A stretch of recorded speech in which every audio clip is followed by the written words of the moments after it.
Thanks for staying with us on The Real Story. Primary day is Tuesday, and there are a lot of key races in communities across Connecticut. Here to talk about all of that is Joe Delong. He's the executive director and CEO of the Conference of Municipalities.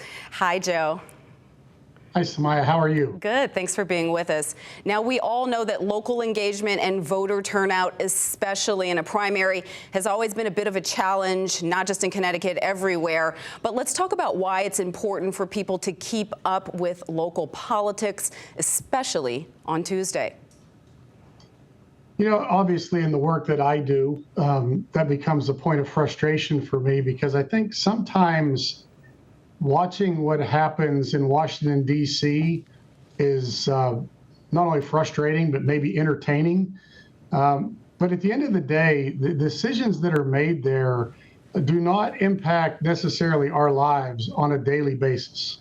The same thing when it comes to state level offices, whether it's the office of the governor or offices of state senators or state representatives. The work they do is obviously very important. But it's more global, and it doesn't really impact the daily fabric of our communities.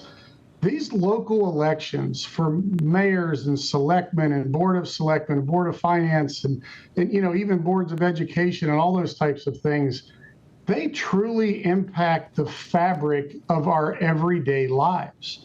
The quality of life. These people make decisions on a daily basis that impact our quality of life. Our financial investments, the largest financial investment most of us will ever make in our lifetime are our homes. But our home values are often impacted not only by our local taxes, but also our local public education system, the other things that we have, in place to control crime, to create, opportunities and high quality of life opportunities in communities.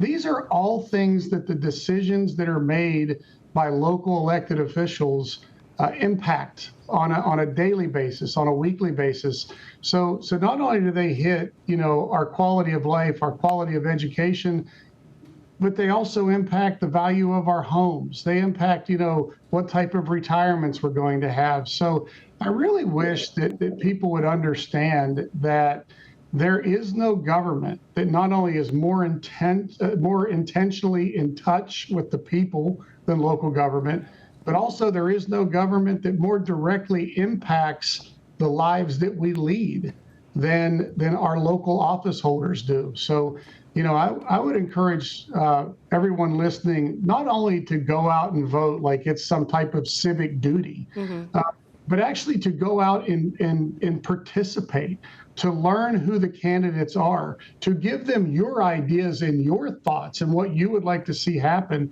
and really be engaged. Because honestly, the decisions that these people make are going to have more of an impact on your life than almost anybody else that you ever vote for at the ballot box. And Joe, we're hearing more leaders say that people are uninformed, and that might be why they're choosing not to participate as much in local politics. Do you think that's the case, and what do we do to change that? I know a lot of leaders say that, and I'm not saying that they're wrong, but I don't think people are as uninformed as we say that they are. I think they're turned off. Yeah. I think that if you're not an extremist, if you're not to the far left, or if you're not to the far right, if you're not looking for a fight on every issue, but you're looking for collaboration, you're looking for people to work together for the greater good, I think those are a lot of the people who we need engaged the most, who also have become disenfranchised. They've just become disgusted with the noise. And unfortunately, when people become disenfranchised, we allow the extremists to take over. We actually give them more power than they would otherwise have, more authority than they would otherwise have. And we give them the ability to talk in an echo chamber, because they're only talking to people who hear the things that they want them to hear or feel the way that they feel, which a lot of times leaves out that critical mass of everybody else who doesn't feel that way. So, I have friends of mine who have said, I'm just so turned off by it that I've turned it off. I'm not getting involved in it. I don't have time for this in my life. I'm disgusted. And my argument to them is, no, you're the people who need to turn it back on the most. You're the ones who need to guide us out of this. So I don't know that if it's a lack of being informed because people don't care. I think a lot of times it's a lack of engagement because the process has frustrated them so much. And unfortunately, the only way I know to make that better is for those people to actually re-engage and get involved. And that makes a lot of sense. And I've heard a lot of people say the same thing, Joe. But we also know that not every race or even community has a primary. So we are seeing fewer candidates and less challenges. So, for instance, over in Manchester, we just saw that the GOP pulled their candidate out because they feel that they didn't have a chance in Connecticut. So I'm curious, what do you think it will take for more people to run? Well, I think first off, you have to have something to offer. I don't buy the excuse from everybody that, well, we don't run because we don't have a chance, or we don't run because the tenor of politics is so negative. Those are all just excuses. They're real, you know what I mean, for some folks. But honestly, if I still think, especially at the local level, now the national level is different because it takes an exorbitant amount of money. Statewide races take an exorbitant amount of money. But local politics are local. If you want to connect with people, if you want to get elected, if you want to be engaged, if you want to be on a board or a commission or any of those types of things, you can overcome the negativity. You can overcome any type of financial disadvantage. You can overcome the fact that I'm in a party that my party never wins versus this party's in control of my town. You can overcome all of that by simply going out and connecting with people, neighbors being neighbors, knocking on people's doors and looking them in the eye and saying, this is what I believe in. I want to represent you. Will you support me? And there's a couple things that I've learned over the years when it comes to those local issues. The first thing is that if you connect with somebody on that personal level, they'll forget about your party, they'll forget about national politics and everything else, and they'll connect with you on that personal level and say, I like what you have to offer, I like what you have to say. The second thing that I found that I know a lot of candidates don't believe, but I have found it to be absolutely true, that if you gain somebody's support or if they tell you, I'll vote for you, they typically will. I mean, I was an office holder years ago, and I can tell you the numbers. What I learned is the overwhelming majority of people are good and they're good for their word. And, regardless of what party you are or anything else, if you connect with them and they like that, and they say, you have my support, you'll have their support. And so, if you want to be engaged and you want to win, you very well can if you have a message that resonates with people. Now, if you're an outlier and you're going out and delivering a message to people that they just don't agree with or don't align with, it doesn't matter what party affiliation you're in or anything else or how much money you spend. In a local office, you're not going to get anywhere because these are people who want to engage with you on a very personal level. They want to run into you at the grocery store. They want to sit beside you at their kids' sporting events. If you're out at a restaurant, they want to be able to come up and approach you and talk to you at your table about things. Completely different from what we see on the national level and many times even on a state level. Absolutely, and you need a lot of energy, a lot of time, and a lot of money to run, depending on where you're running. But let's talk about diverse options. For the last several years, all 19 of our cities have had white non-Hispanic mayors. The majority have been men, and especially right here in Hartford, we're seeing a push for some voters saying that they want a mayor, a leader that reflects them, that looks like them. I'm just curious, from your perspective, what are some of the reasons that you think maybe we don't see as much diversity in elections? I struggle to answer that because we've been struggling with that as well. CCM this year will be going into year 4 of running a training series that we have named Representation Matters, which is completely designed to engage, minorities, people of color, underserved communities, to have more representation, both at the local level and the state level. We bring in leaders from across the country who have kind of broken some of those glass ceilings, and we give people the tools and the resources that they need to succeed. but it is a real challenge.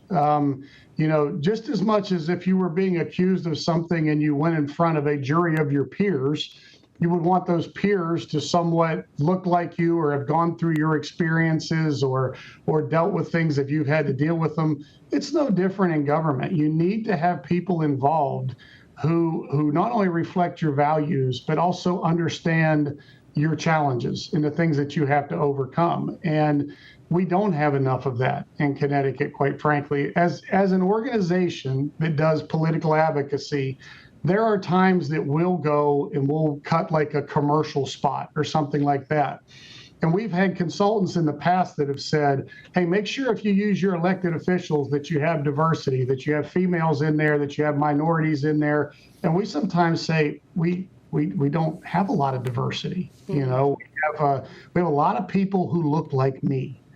And hey, I like me, but I don't know everything, and I haven't experienced the things that everybody experiences within their demographics and within their communities. So we have to do better there. We have to find more diverse candidates that are willing to step in, not because of their diversity, but because they have great ideas. And by the way, their diversity also brings different ideas to the table that need to be seen and need to be heard. Do you think historic wealth disparities play a role in that? Have you guys looked into any of the reasons why, maybe there aren't more diverse candidates? Yes, I think that wealth becomes more of a factor the larger the demographic and the larger the office. So certainly if you're going to run for governor, if you're going to run for U.S. senator, if you're going to run in a larger state, in some of the state Senate districts, I think all of that fundraising and all of that is incredibly important. But these elections, these very much smaller municipal elections, even our cities, listen, our cities would be considered like larger towns in other states. So our cities are not massive. So the communities that we have across the state, I still am a very firm believer that retail politics in local government can overcome financial disadvantages in races because you have an ability to directly interact with your constituency group in a way that in larger districts you don't. Well, let's talk about our capital city. There's a big day on Tuesday, and we have a capital city that's had to go through a lot. It's had to climb out of bankruptcy, still working on what some are calling its comeback. How important is it for Connecticut to have a mayor in Hartford that the whole state can get behind? Oh, I think it's very important. And first of all, let me just say this, because I work with him directly. I have great respect for the work that Mayor Bronin has done. He's on our board of directors. I could mention him. I don't have to mention because I want to, because he comes to meetings, he participates, he has great ideas. He operates with tremendous respect with his peers. He never tries to bully anybody or push his agenda, but he's very collaborative. I watched him as a urban Democrat mayor a few years ago, a very, very, very small town, one of the smallest towns they have in the state, who was run by a Republican. That Republican first selectman had an issue with something, and when the committee was ready to move forward, Mayor Bronin stepped in and said, "Oh, wait a minute, I don't want to move forward. My friend over here has an issue with this, and we need to work through it first." So that's the first thing, is I hope that, and I expect that we'll have a mayor in Hartford that will continue in those footsteps, to be collaborative, to be respectful, to bring a solid thought process. The other thing that I feel good about Hartford, and I really mean this, is I think that, there, at least on the Democratic primary coming up, there are three very sound choices, three people with tremendous experience, backgrounds, all with strong support bases. And so I think that, whatever happens in the primary, I think that the future of Hartford and the passing of that torch and the work that Mayor Bronin has begun to do is going to be in very positive hands. Joe, let's hear your pitch to voters.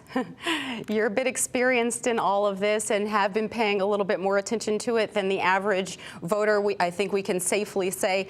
Tell me what your pitch is to get them to the polls on Tuesday. Well, again, I'll end with where I began, which is, there are no elections that you will ever vote in where the people will have a more direct impact on your life, on your kids' lives, on your parents' lives than local elections. If you want to have stronger schools, those are done through local elections. If you want to have, more activities, safer streets, a greater quality of life, those are done through local elections. If you want your property taxes to be more controlled and to control and to see your home values rise, those decisions all made through local elections. So my thing is, if you don't engage in a local election, you probably should never be going and voting in a presidential election or a state election, because those things are going to have less of an impact on your life than what the local election does. This is the foundation. This is where it all begins. If you look at the President of the United States being at the very top of a pyramid, the base of that pyramid is local government. You pull that base out, the whole pyramid collapses. And so that's my pitch, is that do it for selfish reasons.